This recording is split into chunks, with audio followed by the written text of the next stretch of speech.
everyone, welcome to Kelly's Creative Dream Studios. It's Saturday night here and I'm getting this home decor item loaded up.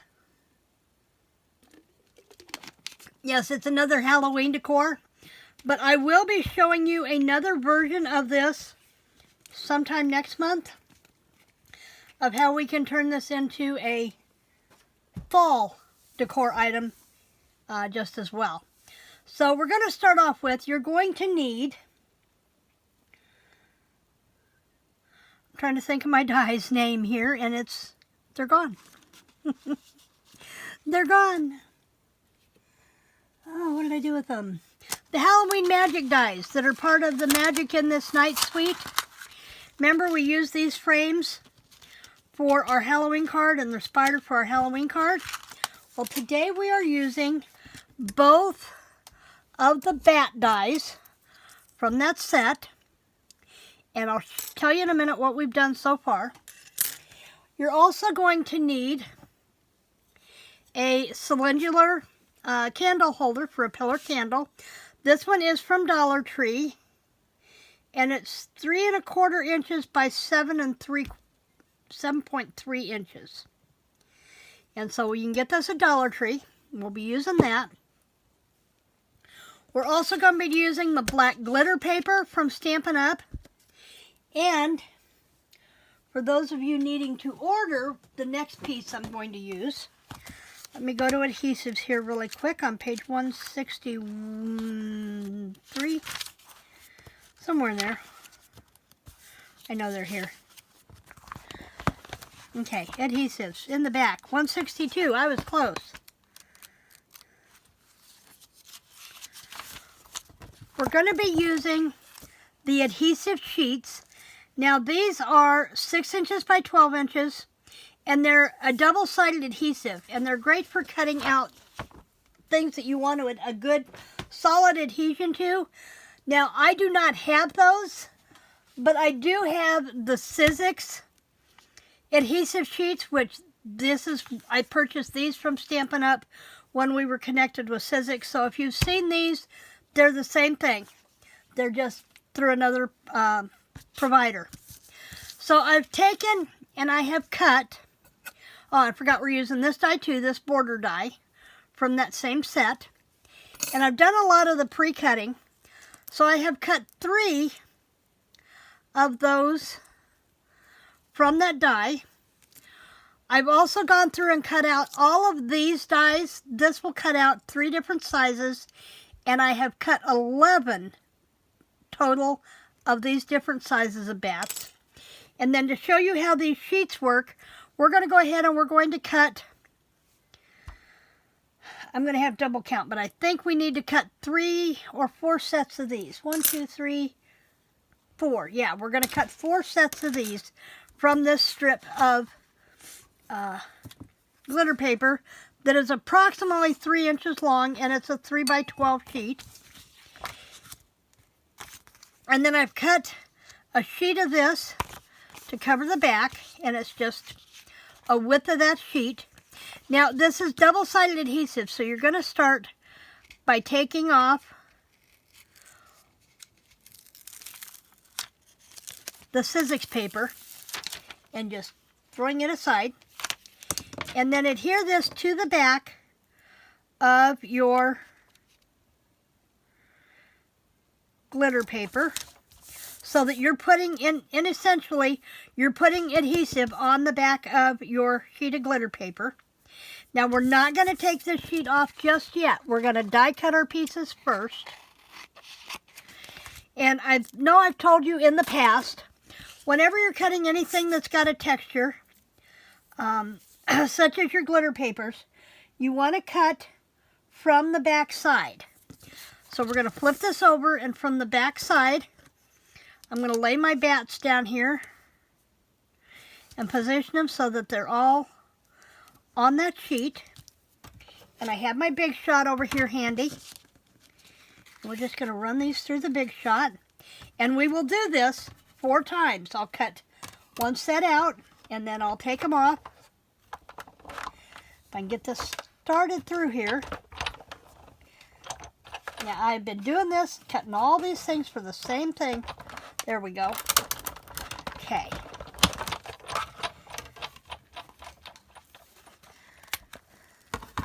Starting to get a little sticky stuff here, and then these bats will pop right out. We'll take our die out. There's our medium bats, and here's our large bats. And I don't think I went far enough off the end of that one. So I'm going to put that back in place, and I'm going to run him back through. Just to make sure we get everything going cut clean. There we go.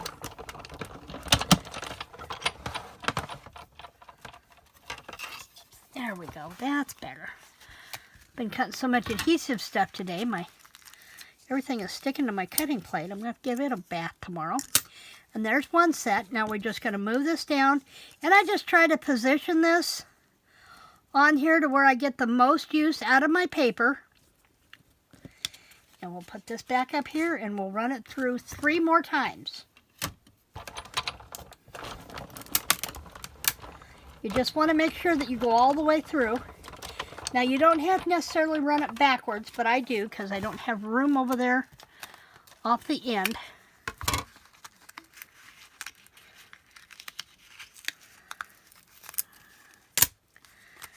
There's our medium bat, there's our large bat. I'm trying to figure out the best way to lay this, and I'm going to get the most use out of my paper. Just like that.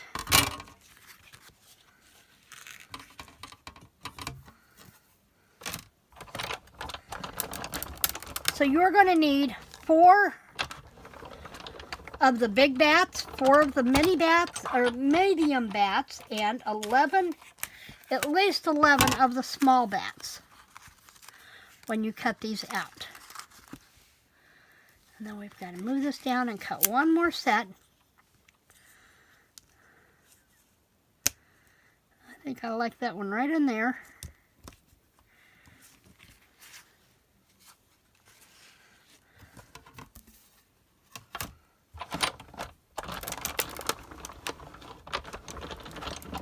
And then we can move the big shot out of our way, because we will have done everything with the big shot that we need to do. Give myself a little bit of elbow room here. And then try not to lose my adhesives here. I'm going to use my dies over here so I'll know where they're at. Okay, we did not get very warm today after a morning start of rain. We did not get above 65 degrees today, and it stayed cloudy most of the day. So it's been a comfort food kind of day. Chili and grilled cheese sandwiches for lunch. Chicken fried steak with mashed potatoes and gravy for dinner. And it's been a really long day of playing in the studio. I've enjoyed being able to be in here and playing today. Okay, now you'll see that there's about, I'm going to say maybe 1/4 of an inch depth of lip on the bottom of this that's thick. So we're going to lay our collars right along, line up the bottom of the collar with the top of that 1/4 inch. Not all the way to the bottom. We're going to come up about 1/4 inch and use that as our guide. Now, we've cut 3 of these, but it does not take the full length of 3 of them to go around that jar. But we're okay with that. We'll have a little extra, excuse me. And then all you have to do is use a pick tool or a pin, something to get up underneath the edge of your paper and release that paper backing to expose your adhesive. And I'm going to lay this down here between a couple of stamping blocks to keep it from rolling away from me. And I'm just going to lay this on here, lining that up and giving it a good push. You definitely would not want to use the liquid glues on here. You want this double-sided adhesive. And then we're going to do another one. Just peel that paper off. Now these ends do not match up exactly on your border, But we're just gonna, somebody's gonna have to look really close and be really picky to know that they don't match up. And if they're gonna look that close, send them home. Okay, and then I'm gonna take this one and I'm laying it on here and I'm getting an idea of how far down I need to trim this off. So I'm not peeling the paper backing off of the whole strip where I don't need it. I can use that in a junk journal or something somewhere. And then I can come right up into here, press that into place. And I left it just a little bit wide, so I'm going to come back now that I can see and trim that off and push that right into place. And there we have our collar on here. Okay, the next thing we're going to do is we're going to start with our bats. And we're just going to send them in a random flight. And I think I do want my blocks back here, just because it's easier to start with. And the idea is to be random with all your sizes of your bats. Don't send them all in the same place.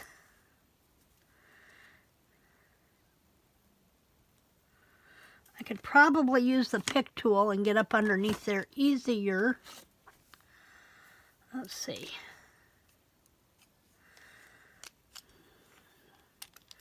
See if this one will buy us a little bit more tip there, but I don't think it's going to. You almost need something really thin. There we go. That worked very well. Pull our paper backing off of there.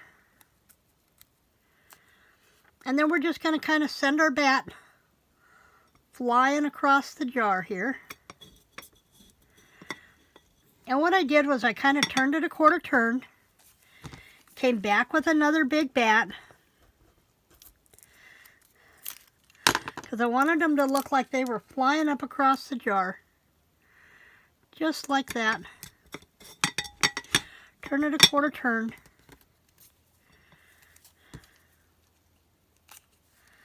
I think the reason my other pick tool wasn't working as well is because it's getting so gooey from having done this today. And then we're going to send this one here,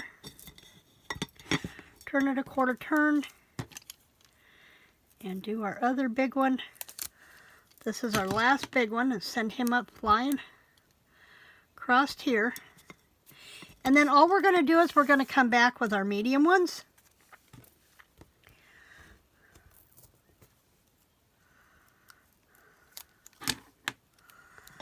Maybe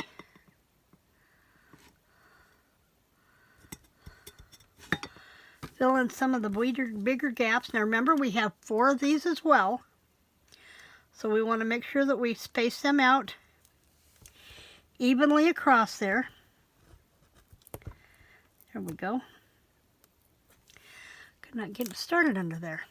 A lot of times a straight pin will work easier than anything else to get underneath these tips. And I have one in a sponge that I keep on my tool cart. But I'm in the process of shopping for a new TV tray to put my cutting station on. And so I had to move my, I'm having to use a bigger one for now, and I had to move my tool cart out of the way. So that just, you just need to get between those layers of that paper and that paper backing. Let's stick this one right here. Okay. And then we're going to come through and we're going to fill in the gaps with our little ones. That may have been why I had trouble. I had the bigger one on there. And I'm not going to do these all. I have that one finished. But just take your time, fill in gaps, get an idea of where you might have holes and you want a little extra bat here and there. And if you feel like you need more of the bigger ones and you don't want all little ones, that's entirely up to you. And you'll notice there's, on that 3 bat die, there's different sizes there. This is just a hair smaller than this one. And we're just going to scatter these around, cut as many of whatever sizes as you want. That's entirely up to you.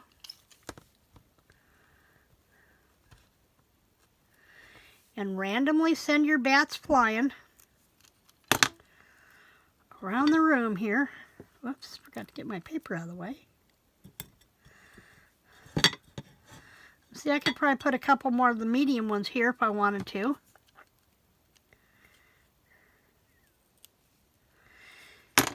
Now the candles that I bought, you can buy these in lots of different places. I mean, everybody has these candles. But I'm going to show you the difference here. I'll finish that up later. I want to talk about this candle in particular. Now you can get really nice ones at Hobby Lobby for about $12.99. I priced those out this week. You can also get them at, they have a Better Homes and Gardens brand at Walmart for about $12.99. But they also have just these inexpensive ones that are about $4.99 a piece. Now, I wanted the white ones for this, and they only had one of the individual. So I wound up buying a 3-pack of these, which had 3 grading sizes. So I've got some smaller ones that are only about 4 inches tall, ones that are, I guess they're about 4.5, another one that's about 3.5. And you can get them in white or you can get them in a cream colored. Now my husband seems to think that the cream colored ones would have worked just as well. I was stuck on the white thing, so it went there. And I'm going to set that one we started aside. And I'm going to turn this on and drop it down. This particular one needs 3 AAA batteries. And I just grabbed my batteries from Dollar Tree the other day. And I'm going to swing around here and turn off the light. And let you see how pretty that is underneath the light. And a pair of these sitting on end tables in your living room, or maybe one on a scarf in the center of your coffee table. Lots of places to set these, and they'd be just perfect for the Halloween season. Now, like I said, we're going to come back in a couple of weeks. Probably the 1st of November-ish, and we're going to do these with a fall theme, using different products from Stampin' Up, and give these a little bit more of a farm country homespun look. So that is our project for Stampin' Up Sunday today. If you like this video, you like seeing things that go together that you can decorate with your home, as well as cards, scrapbooking, and anything else, please like this video. Remember to share with your friends. Let them make some fun stuff too. And remember to be a subscriber and click all notifications so you don't miss anything that goes up on my channel. And I will see you tomorrow for our monthly challenge, where I'm going to talk about what the October challenge is with Dear Julie. And I got a Happy Mail today. I have 2 amazing Happy Mail envelopes from girls from Dear Julie's group on our Juliet Jewels that I will share with you tomorrow. So come on back, and we will see you tomorrow. Creative blessings.